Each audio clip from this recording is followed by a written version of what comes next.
Votre vie est sur les rails, tout baigne, juste que votre conjoint est violent et vous ne voulez pas claquer la porte.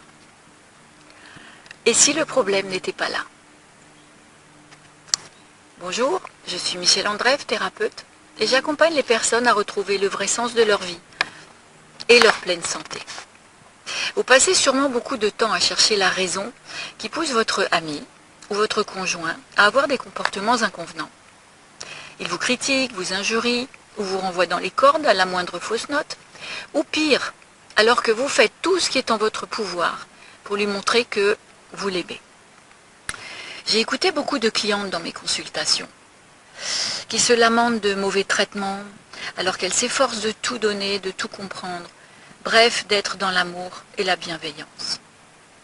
Comme Valérie, par exemple, qui est scotchée le jour où son amoureux la quitte brusquement, sans un mot, et que rien ne laissait prévoir une telle réaction alors que leur histoire durait déjà depuis 2 ans.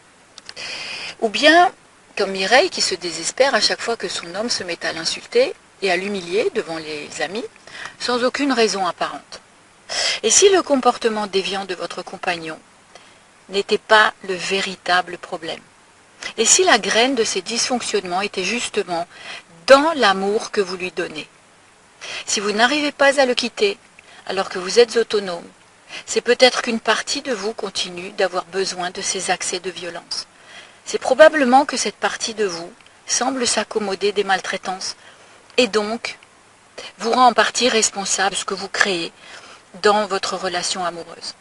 Et si vous persistez dans cette voie, il y a des chances que votre corps se rebelle avant que votre cerveau ait compris ce qui se passe et vous rende malade.